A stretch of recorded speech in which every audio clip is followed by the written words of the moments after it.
بسم اللہ الرحمن الرحیم۔ السلام علیکم۔ یکے بعد دیگرے ایسے واقعات ہو گئے تھے اور ہوتے چلے جا رہے تھے جن سے یہ ظاہر ہوتا تھا کہ یہ سلسلہ جاری رہا تو حسن بن صباح زوال پذیر ہو جائے گا۔ کچھ عرصہ پہلے تک تو یوں نظر آتا تھا جیسے فتح اور ہر ابلیسی کام میں کامیابی حسن بن صباح کے مقدر میں لکھ دی گئی ہے۔ اس کے جان باز فدائی سلطنت سلجوکیہ کی جڑوں میں اتر گئے تھے۔ اس نے مسلمانوں میں خانہ جنگی تک کرا دی تھی۔ اپنوں نے اپنوں کا اس قدر خون بہایا تھا کہ تاریخ کے اوراق اس خون سے لال ہیں۔ حسن بن صباح نے جس سیاسی، معاشرتی اور مذہبی شخصیت کو اور جس حاکم کو قتل کرانا چاہا وہ اپنے فدائیوں سے قتل کرا دیا۔ حکمرانی تو سلجوکیوں کی تھی، لیکن ان لوگوں کے دلوں پر حسن بن صباح راج کرتا تھا۔ ایک تو وہ لوگ تھے جو اس کے مرید ہو گئے تھے، ان میں کچھ ایسے بھی تھے جو اسے نبی تک مانتے تھے، نعوذ باللہ، اور زیادہ تر لوگ آسمان سے اترا ہوا امام سمجھتے تھے۔ دوسرے وہ لوگ تھے جن پر حسن بن صباح اور اس کے فدائی دہشت گرد بن کر آسیب کی طرح سوار ہو گئے تھے۔ لوگ یقین سے کہتے تھے کہ حسن بن صباح کے پاس کوئی جادو ہے، ورنہ ایسا کبھی بھی نہ ہوتا کہ ایک آدمی ایک طاقتور سلطنت کے لیے خطرناک دہشت گرد اور مسئلہ بن جاتا۔ مورخوں نے یہ بھی لکھا ہے کہ تاریخ ایسی شہادت پیش کرتی ہے جس سے ثابت ہوتا ہے کہ اس کے ہاتھ میں جادو ضرور تھا، لیکن ایسا بھی نہیں کہ وہ دن کو رات اور رات کو دن بنا دیتا۔ سلطنت سلجوکیہ کی فوج میں اور لوگوں میں بھی بددلی سی پائی جاتی تھی، جیسے وہ حسن بن صباح کو شکست نہیں دے سکیں گے۔ اس فوج نے باغیوں کے قبضے میں آئے ہوئے جس قلعے کا بھی محاصرہ کیا، وہاں سے فوج ناقابل برداشت جانی نقصان اٹھا کر پسپا ہو آئی تھی۔ پھر لوگوں کے کانوں میں یہی ایک خبر پڑتی تھی کہ آج حسن بن صباح نے وزیر اعظم کو یا کسی حاکم کو یا کسی عالم دین کو قتل کروا دیا ہے۔ لوگ فدائیوں کو جن بھوت سمجھنے لگے تھے، لیکن سالار اوریزی نے وسمِ کوہ کا قلعہ فتح کر لیا۔ پھر شہدر پر بھی قبضہ کیا گیا اور پھر حسن بن صباح کے پیر استاد عبد الملک بن عطاش کو بھی قتل کر دیا گیا، اور اس کے علاوہ لوگوں کو یہ خبر ملنے لگی کہ باطنی فدائی پکڑے جانے لگے ہیں اور وہ اپنے ساتھیوں کو بھی پکڑوا رہے ہیں، اور یہ بھی کہ وہ حسن بن صباح کے غدار اور مسلمانوں کے وفادار ہو گئے ہیں۔ تو لوگوں کی نگاہوں میں حسن بن صباح ایک انسان کے روپ میں سامنے آنے لگا۔ سلطان محمد کا وزیر اعظم ابو نصر احمد مرو میں الموت پر حملے کے لیے بہت بڑی فوج تیار کر رہا تھا اور زیادہ تر وقت اس کی ٹریننگ پر صرف کرتا تھا۔ وہ وزیر اعظم تھا لیکن ہمہ وقت سپہ سالار بن گیا تھا۔ اس نے محسوس کر لیا تھا کہ فوج میں حسن بن صباح کو پراسرار اور ایسی شخصیت سمجھا جا رہا ہے جس کے ہاتھ میں کوئی غیبی طاقت ہے۔ فوج کا جذبہ اور لڑنے کا حوصلہ مضبوط کرنے کے لیے ابو نصر احمد ساری فوج کو اکٹھا کر کے سناتا رہتا تھا کہ باطنیوں پر کس طرح کامیابیاں حاصل کی جا رہی ہیں۔ وہ فوج کو قرآن کی وہ آیات سناتا رہتا تھا جن کا تعلق جہاد کے ساتھ تھا۔ یہ آیت تو اکثر سنایا کرتا تھا: اعوذ باللہ من الشیطان الرجیم، بسم اللہ الرحمن الرحیم، الذین آمنوا یقاتلون فی سبیل اللہ والذین کفروا یقاتلون فی سبیل الطاغوت فقاتلوا اولیاء الشیطان ان کید الشیطان کان ضعیفا۔ ایمان والے اللہ کی راہ میں لڑتے ہیں اور کفار شیطان کی راہ میں لڑتے ہیں، تو شیطان کے دوستوں سے اعلاء دین اور رضائے الہی کے لیے لڑو، بے شک شیطان کا داؤ کمزور ہے۔ پہلے سنایا جا چکا ہے کہ وہ سالاروں اور ان سے کم درجہ کمانڈروں کو پوری طرح آرام بھی نہیں کرنے دیا کرتا تھا۔ انہیں اکٹھا کر کے الموت کے محاصرے اور تسخیر کے طریقے بتاتا اور ان کے مشورے اور تجاویز غور سے سنتا۔ اس کے جوش و خروش اور سرگرمیوں میں اور زیادہ اضافہ ہو گیا تھا۔ اسے ابن مسعود نے الموت کے اندر کی معلومات دے دی تھیں۔ وہ اب اپنے سالاروں کو الموت کے اندر کے نقشے بنا بنا کر دکھاتا اور انہیں یقین دلاتا تھا کہ الموت کو فتح کرنا کوئی مشکل کام نہیں۔ عبید عربی اور ابن مسعود جیسے پتھر دل فدائی جو کسی دوسرے کی اور اپنی جان لینے کو ایک پرلطف کام سمجھتے تھے، اپنے ہی امام حسن بن صباح کی جان کے دشمن ہو گئے تھے۔ ان کے ایمان پر ابلیسیت کے جو پردے پڑ گئے تھے وہ انہوں نے اتار پھینکے تھے۔ یہ تمام واقعات لوگوں کو سنائے جا رہے تھے تو ان میں جو بددلی پیدا ہو گئی تھی وہ نکل گئی۔ لوگ تسلیم کرنے لگے کہ اللہ ان کی مدد کر رہا ہے۔ لوگوں کو مسجدوں میں خطبوں میں بتایا گیا کہ اللہ ان کی مدد کرتا ہے جو اپنی مدد آپ کرتے ہیں۔ یہ آیت فوج میں شامل ہونے والوں کو ذہن نشیں کرا دی گئی۔ اعوذ باللہ من الشیطان الرجیم، بسم اللہ الرحمن الرحیم، وقاتلوہم حتی لا تکون فتنة ویکون الدین للہ فإن انتہوا فلا عدوان الا علی الظالمین۔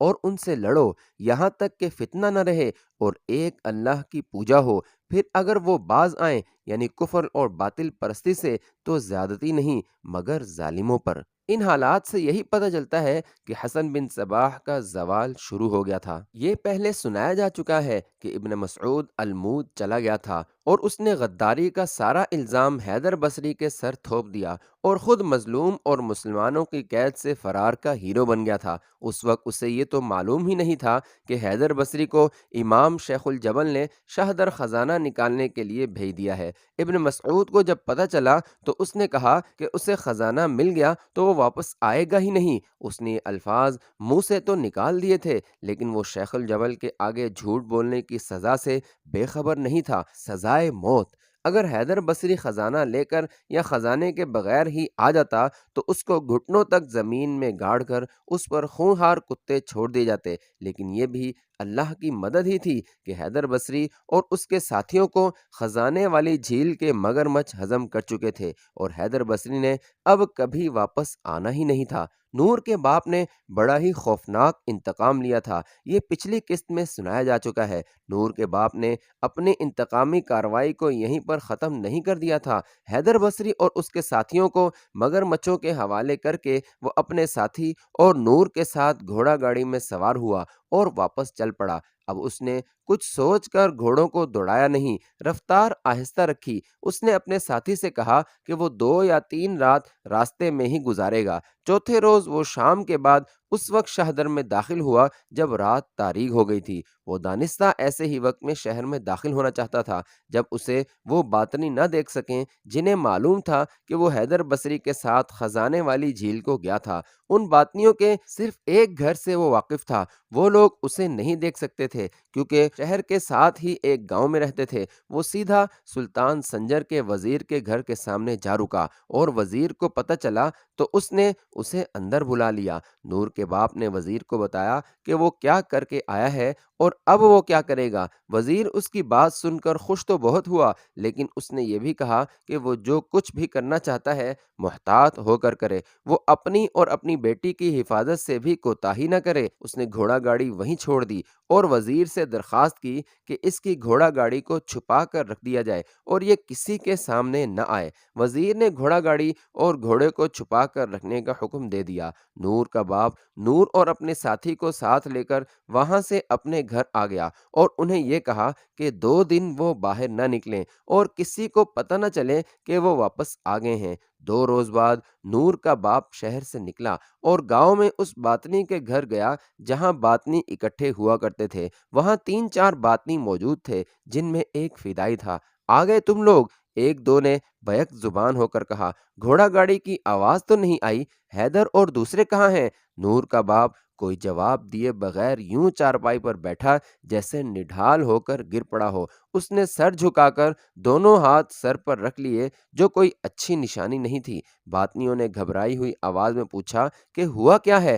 کیا بتاؤں دوستو، نور کے باپ نے بڑی ہی کمزور اور شکست خوردہ آواز میں کہا کہ جان بچ گئی ہے اور میری جوان بیٹی کی عزت بھی بچ گئی ہے۔ حیدر بصری اور اس کے ساتھی خزانہ لے کر کہیں اور نکل گئے ہیں۔ وہ آپس میں سرگوشیوں میں باتیں کر رہے تھے، میں نے اتنا ہی سنا کہ وہ اسی گھوڑا گاڑی پر مصر چلے جائیں گے۔ بہرحال وہ الموت نہیں گئے، غداری کر گئے ہیں۔ باطنی اس سے پوچھنے لگے کہ یہ سب ہوا کیسے؟ نور کے باپ نے کہا کہ وہ خیریت سے خزانے کے غار تک پہنچ گئے تھے اور بکس اٹھا کر لائے، کشتی میں بھی رکھ لیے مگر مچھوں نے حملہ کیا تو ان کے آگے بھیڑیں پھینک کر کنارے سے آ لگے اور پھر بکس گاڑی میں ڈال لیے۔ نور کے باپ نے رنج و الم سے دبی ہوئی آواز میں بتایا کہ وہاں سے چلنے لگے تو وہ آگے بیٹھا اور گھوڑوں کی باگیں ہاتھوں میں لے لیں، لیکن حیدر نے اس کے ہاتھوں سے باگیں لے کر اسے پیچھے بٹھا دیا اور گاڑی چلا دی۔ کچھ دیر کے سفر کے بعد ایسی جگہ پہنچے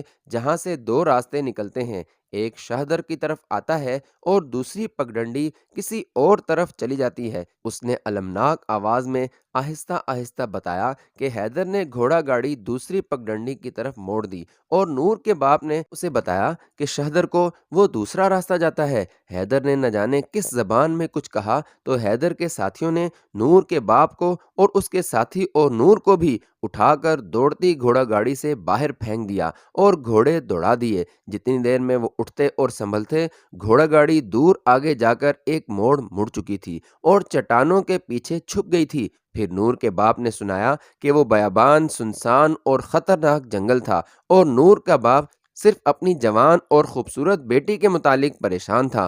ان کے پاس تو کچھ بھی نہیں تھا جو کوئی رہزن یا ڈاکو لوٹ لیتا۔ سب سے زیادہ قیمتی چیز نور تھی، اسے چھپائے رکھنا بہت ہی مشکل نظر آ رہا تھا۔ وہ شہر کی طرف جانے والی پگڈنڈی پر ہو گئے اور شیخ الجبل کو یاد کرتے چل پڑے۔ ہمیں زندہ واپس آنے کی کوئی امید نہیں تھی، نور کے باپ نے سنایا۔ جنگل میں ذرا سی بھی آہٹ ہوتی تھی تو میں ڈر جاتا تھا کہ یہ رہزن ہی ہوں گے۔ ہم خاصی دور نکل آئے تو پیچھے سے 7 اونٹ آتے نظر آئے۔ اب تو ہم اور زیادہ ڈرے۔ ہماری تلواریں گھوڑا گاڑی میں چلی گئی تھیں، بھاگنا بھی بیکار تھا۔ شتر سواروں نے ہمیں دیکھ لیا تھا اور اونٹوں پر سوار ہو کر اونٹ ہمارے پیچھے دوڑا دیے۔ وہ ہمیں پکڑ سکتے تھے۔ ہم نے اپنے آپ کو قسمت اور تقدیر کے حوالے کر دیا۔ اونٹ قریب آ گئے تو میں نے دیکھا کہ 7 میں سے 4 اونٹوں پر سامان لدا ہوا تھا اور 3 خالی تھے۔ ان کے ساتھ 5 آدمی تھے۔ وہ ہمارے قریب آئے تو ان کا انداز ایسا تھا جس میں یہ شک نہیں ہوتا تھا کہ یہ رہزن یا ڈاکو ہیں۔ انہوں نے ہمیں مسکرا کر دیکھا اور ایک نے پوچھا کہ تم لوگ کون ہو اور کہاں جا رہے ہو؟ میں نے انہیں یہ جھوٹا بیان دیا کہ ہم اونٹوں پر آ رہے تھے اور شہدر جا رہے ہیں۔ راستے میں 2 رہزنوں نے سامان بھی لوٹ لیا ہے اور اونٹ بھی لوٹ لیے ہیں۔ میری یہ بات سن کر ایک نے کہا کہ اگر وہ ڈاکو تھے تو اتنی خوبصورت لڑکی کو کیوں چھوڑ گئے ہیں؟ میں نے دوسرا جھوٹ بولا کہ اس وقت یہ لڑکی جنگل کے اندر ایک اوٹ میں چلی گئی تھی، اس نے وہاں سے دیکھ لیا تھا اور چھپی رہی تھی۔ میں نے اسے بتایا کہ یہ میری بیٹی ہے۔ پھر میں نے ان شتربانوں کی منت سماجت کی کہ ہمیں اونٹوں پر شہدر پہنچا دیں اور وہ جتنی اجرت مانگیں گے وہاں انہیں دے دی جائے گی۔ وہ کوئی بھلے لوگ تھے جو ہمیں اونٹوں پر سوار کر کے یہاں لے آئے اور میں نے انہیں کچھ اجرت دے دی، لیکن راستے میں انہوں نے 3 دن لگا دیے۔ ہم تینوں تو گھر میں نڈھال ہو کر پڑے رہے۔ کچھ سمجھ نہیں آتی تھی کہ ہمارے ساتھ جو ہوا وہ کن الفاظ میں سنائیں گے کہ وہ سننے والے مان لیں۔ وہ تو ہم نے مان لیا ہے، ایک باطنی نے کہا۔ یہ تو ہو نہیں سکتا تھا کہ تم جیسے بوڑھے نے حیدر بصری اور اس کے ساتھیوں کو صرف ایک ساتھی کے ساتھ قتل کر دیا ہو اور خزانہ ہضم کر لیا ہو۔ اب یہ سوچو کہ ہمیں کیا کرنا چاہیے۔ تم سب ان کے تعاقب میں نکل جاؤ تو بھی ان تک نہیں پہنچ سکتے۔ نور کے باپ نے کہا، یہ تو دیکھو کہ دن کتنے گزر گئے ہیں۔ اب یہی ہو سکتا ہے کہ ایک آدمی الموت چلا جائے اور شیخ الجبل کو بتا دے کہ خزانہ حیدر بصری لے اڑا ہے۔ وہ الموت گیا ہوتا تو ہمیں اس کے ساتھی راستے میں کیوں پھینک جاتے؟ ان میں سے ایک آدمی نے اسی وقت الموت جانے کی تیاری کر لی اور گھوڑے پر سوار ہو کر روانہ ہو گیا۔ نور کا باپ اٹھا اور دکھ زدہ آدمی کی طرح سر جھکائے ہوئے اسی گھر سے نکل آیا۔ قلعہ الموت میں ابن مسعود باقاعدہ قید میں تو نہیں تھا، لیکن اس کی باقاعدہ نگرانی ہو رہی تھی۔ حسن بن صباح نے کہا تھا کہ یہ خیال رکھا جائے کہ یہ شخص کہیں یہاں سے نکل نہ جائے۔ ابن مسعود ایک کشمکش میں مبتلا رہتا تھا۔ جوں جوں دن گزر رہے تھے اس کی پریشانی میں اضافہ ہوتا چلا جا رہا تھا۔ اسے ہر لمحہ یہ دھڑکا لگا رہتا تھا کہ اگر بصری خزانہ لے کر آ گیا تو اس کا پول کھل جائے گا۔ اس نے سوچ لیا تھا کہ حیدر بصری کو جھٹلانے کی پوری کوشش کرے گا،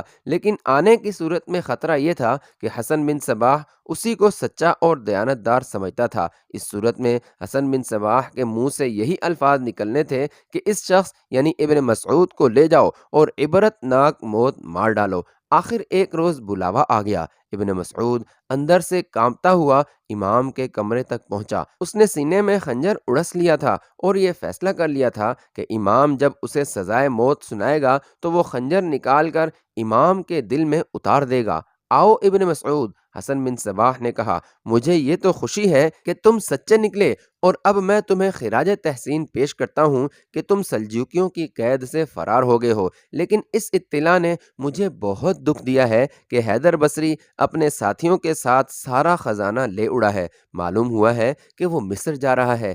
دن اتنے گزر گئے ہیں کہ اب اس کا تعاقب محض بیکار ہے۔ یا شیخ الجبل، ابن مسعود نے کہا، کیا مصر میں ہمارا کوئی آدمی نہیں؟ وہ انتظام تو میں کر ہی دوں گا۔ حسن بن صباح نے کہا، لیکن یہ تو بہتے دریا کی تہ میں سوئی ڈھونڈنے والی بات ہوگی۔ مصر بہت بڑا ملک ہے جس کے کئی شہر اور کئی قصبے ہیں، معلوم نہیں یہ بدبخت کہاں جا آباد ہوگا۔ یا شیخ الجبل، ابن مسعود نے بڑی جاندار اور پر اعتماد آواز میں کہا، اب میں وہ باتیں بھی کر سکتا ہوں جو پہلے آپ تک نہیں پہنچائی تھیں۔ حیدر نے سلجوکیوں کو یہ بھی بتا دیا ہے کہ دریا کی طرف المود کا ایک چور دروازہ ہے، اور یہ بھی بتا دیا ہے کہ اس دروازے تک کس طرح پہنچا جا سکتا ہے۔ المود کا محاصرہ ضرور ہی ہوگا، اور سلجوکیوں کی یہ کوشش ہوگی کہ وہ دریا والے دروازے سے اندر آئیں۔ اندر سے دروازہ کون کھولے گا؟ حسن بن صباح نے پوچھا۔ ان کے ایک دو آدمی آپ کے پیروکاروں کے بحروپ میں قلعے میں پہلے ہی آ جائیں گے۔ ابن مسعود نے کہا، انہیں اس دروازے تک اندر سے پہنچنے کا راستہ معلوم ہوگا۔ حیدر بصری نے انہیں بڑی اچھی طرح سمجھا دیا تھا، وہ اس میں کامیاب نہیں ہو سکیں گے۔ حسن بن صباح نے کہا، میں اس کا بندوبست کر لوں گا۔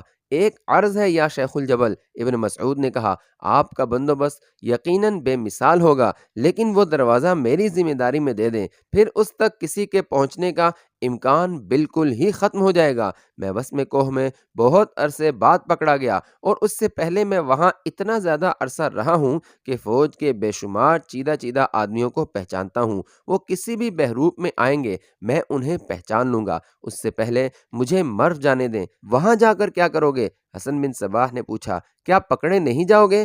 نہیں یا شیخ الجبل، ابن مسعود نے جواب دیا، وسم کوہ میں مجھے بہت سے لوگ جانتے پہچانتے ہیں، مرو میں نہیں۔ میں مرو سے واقف ہوں اور کچھ عرصہ وہاں رہا ہوں، لیکن لوگوں میں زیادہ اٹھا بیٹھا نہیں۔ سلطان محمد کا وزیر اعظم ابو نصر احمد الموت پر حملے کی تیاری کر رہا ہے۔ اسے قتل کیا جا سکتا ہے، لیکن میں کہتا ہوں اسے قتل نہیں کریں گے۔ اسے قتل کر دیا تو اس کی جگہ کوئی اور وزیر اعظم بن جائے گا، اور وہ حملے کی تیاری جاری رکھے گا، بلکہ سلطان کو خوش کرنے کے لیے فوراً حملہ کر دے گا۔ میں نے یہ سوچا ہے کہ ابو نصر احمد کو زندہ رہنے دیا جائے اور اسے اپنے اثر میں لے لیا جائے۔ مجھے یہ بھی معلوم ہے کہ سلطان محمد پر اس وزیر اعظم کا اثر غالب ہے۔ ہم اس وزیر اعظم کو اپنے جال میں لا کر سلطان محمد کو اپنے رنگ میں رنگ سکتے ہیں۔ یہ کام کون کرے گا؟ میں کروں گا یا شیخ الجبل، ابن مسعود نے جواب دیا۔ آپ مجھے مرو جانے دیں اور میں زریں کو اپنے ساتھ لے جاؤں گا۔ زریں کون ہے؟ وہ میری سگی بہن ہے۔ ابن مسعود نے جواب دیا، آپ کو یاد نہیں رہا؟ میرا باپ ہم دونوں کو آپ کی خدمت میں پیش کر گیا تھا۔ زریں جنت میں ہے، اور میں اس کے ذریعے ابو نصر احمد کو اپنے ہاتھ میں لے لوں گا۔ بڑی ہی خوبصورت اور تیز ترار لڑکی ہے، وہاں میں اپنے آپ کو چھپا کر رکھوں گا۔ مجھے یہ بھی پتہ چلا ہے کہ ابو نصر احمد جذباتی اور حسن پرست ہے، اسے ہم شیشے میں اتار ہی لیں گے۔ حسن بن صباح گہری سوچ میں کھو گیا۔ آپ کو یاد ہوگا یا شیخ الجبل، ابن مسعود نے کہا، ہم نے ان کے ایک وزیر اعظم سعید الملک کو اپنے اثر میں لے ہی لیا تھا۔ وہ بہت عرصہ ہمارے زیر اثر رہا تھا، پھر نہ جانے کس غدار نے یہ راز فاش کر دیا، اور سلطان نے اس وزیر اعظم کو جلاد کے حوالے کر دیا تھا۔ ابو نصر کو بھی اپنے ساتھ ملانا کوئی مشکل کام نہیں۔ آپ مجھے مرو جانے دیں اور یہ اجازت بھی دے دیں کہ میں زریں کو اپنے ساتھ لے جاؤں۔ ہاں، یہ بھی یاد آیا یا شیخ الجبل، آپ نے سلطان برکیارک کو بھی تو اپنی مٹھی میں لے ہی لیا تھا۔ اگر آپ میرا مشورہ قبول کریں تو میں آپ کو یقین دلاتا ہوں کہ ہم ابو نصر احمد کو بھی اسی طرح آپ کی مٹھی میں دے دیں گے۔ پہلے یہ بیان ہو چکا ہے کہ حسن بن صباح بوڑھا ہو گیا تھا، اس میں پہلے والی بات نہیں رہی تھی، وہ مشورے کم ہی سنا کرتا تھا، اس پر پے در پہ چوٹ ایسی پڑی تھی کہ اس کا دماغ کچھ کمزور سا ہو گیا تھا۔ سب سے بڑی چوٹ تو یہ تھی کہ اس کا پیر و مرشد عبد الملک بن عطاش مرا نہیں بلکہ مار دیا گیا تھا، اور یوں لگتا تھا جیسے اس نے جو جادو حسن بن صباح کو سکھایا تھا وہ اس کے ساتھ ہی قبر میں چلا گیا تھا۔ یہ چوٹ بھی کم نہ تھی کہ اس کے اپنے فدائی جن پر اسے مکمل بھروسہ تھا اتنا زیادہ خزانہ لے کر غائب ہو گئے تھے۔ یہ تو اسے ابھی معلوم ہی نہیں تھا کہ اس کا ایک اور قابل اعتماد فدائی جس کا نام ابن مسعود تھا اور جو اس کے سامنے بیٹھا اسے مشورے دے رہا تھا، اسے بہت بڑا فریب دے رہا تھا۔ اس فدائی کو یہ فریب کاری حسن بن صباح نے خود ہی سکھائی تھی، اور وہ اس کا اور اس کے استادوں کا ہی شاگرد تھا۔ یہ طلسم سامری تھا جو ابن مسعود سامری کے خلاف ہی استعمال کر رہا تھا۔ حسن بن صباح جیسا ابلیس اس کا پورا اثر لے رہا تھا۔ حسن بن صباح نے اسی وقت اپنے 2-3 مشیروں کو بلایا اور ابن مسعود نے جو مشورے دیے تھے وہ ان کے آگے رکھے اور پوچھا کہ ان مشوروں پر عمل کیا جائے یا نہیں۔ کچھ دیر تک بحث و مباحثہ چلا۔ ابن مسعود نے مشیروں کو بھی اپنا ہم خیال بنا لیا اور یہ فیصلہ لے لیا کہ ابن مسعود اپنی بہن زریں کو ساتھ لے کر مرو چلا جائے اور اس کے ساتھ 2 آدمی بھیجے جائیں جو راستے میں ان کی حفاظت کریں، کیونکہ اتنی حسین اور نوجوان لڑکی اس کے ساتھ جا رہی ہے۔ ابن مسعود نے انہیں بتایا تھا کہ وہ اپنے ان آدمیوں کو جانتا ہے جو مرو میں رہتے ہیں۔ ابن مسعود یہ فیصلہ لے کر وہاں سے نکلا اور اپنی بہن زریں کی تلاش میں جنت کی طرف چلا گیا۔ بعض مورخوں نے لکھا ہے کہ جنت کا وہ علاقہ اس قدر حسین اور سرسبز و شاداب تھا جو الفاظ کے احاطے میں آ ہی نہیں سکتا۔ وہاں کے پیڑ پودے اور پھول ایسے تھے جو عام طور پر دیکھنے میں نہیں آیا کرتے تھے۔ وہاں کے پرندے بھی کچھ ایسے تھے جن کا تعلق اس علاقے کے ساتھ نہیں تھا، وہ دور دور سے لائے گئے تھے۔ یہ رنگا رنگ پرندے تھے۔ وہاں سے ایک ندی گزرتی تھی جو بڑی ہی شفاف تھی۔ عجوبہ یہ تھا کہ الموت بلندی اور بڑی ہی چوڑی چٹان پر آباد تھا، لیکن اس آبادی پر بھی یہ مصنوعی ندی بنا لی گئی تھی۔ دریا سے مصنوعی طریقوں سے پانی اوپر چڑھا دیا جاتا تھا اور یہ ندی جنت کے درمیان سے بل کھاتی گزرتی تھی۔